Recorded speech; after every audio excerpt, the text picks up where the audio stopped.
This is National Native News. I'm Antonia Gonzalez.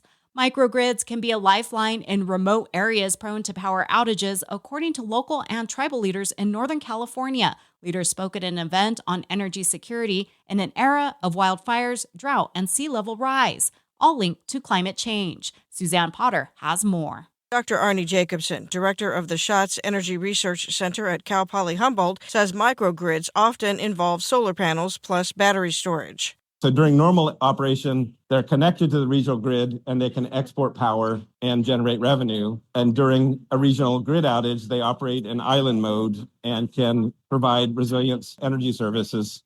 Microgrids have gained popularity in recent years as utilities have had to shut off power intermittently during wildfires and high wind events. Jacobson adds that the Willow Creek and Hoopa substations and their associated circuits in the Humboldt area are frequently on the top 10 list of least reliable circuits in the state.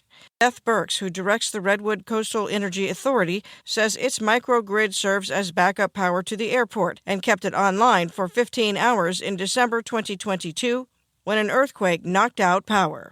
We're all familiar with how important it is to keep the airport going. We do our emergency medical transport out of there. And the Coast Guard serves 250 miles of search and rescue territory. And again, we can keep them going when we go into islanding.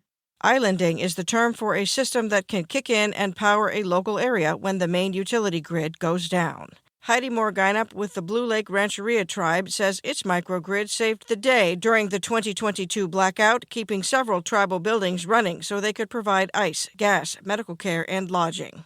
We want to be known as a safe place to go, the island in times of despair. We're a very small rural community, but we are engaged in technological advances that can help rural, global energy access. I'm Suzanne Potter.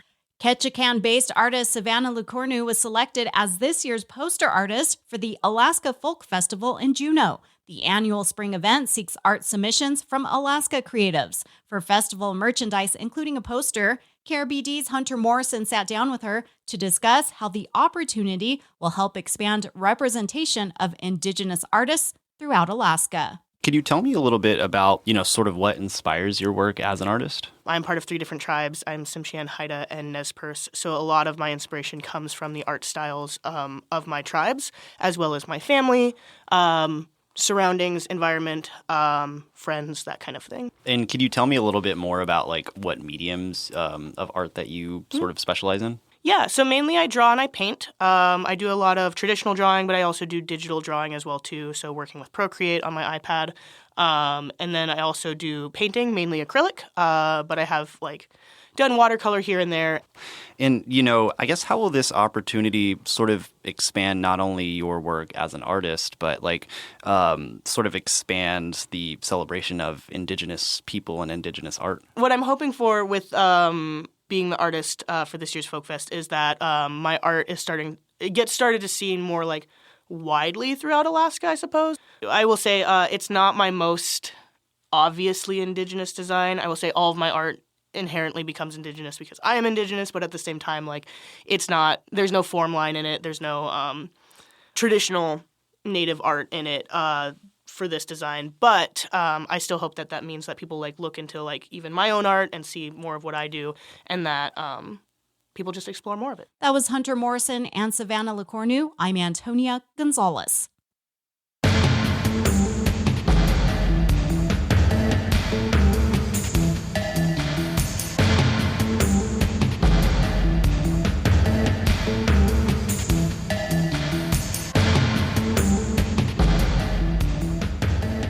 National Native News is produced by Koahnic Broadcast Corporation with funding by the Corporation for Public Broadcasting. Tribal development partners believe strong infrastructure strengthens tribal sovereignty. Through the 105L lease program, TDP helps align federal funding systems with long-term tribal priorities. More at tribaldevpartners.com. Proud to support this show. Skugtash. For more than 40 years, Ramona Farms has revived ancient traditional foods, tepary beans, pinoli, polentas, and more, all from store.ramonafarms.com. Ramona Farms supports this show. Tomye.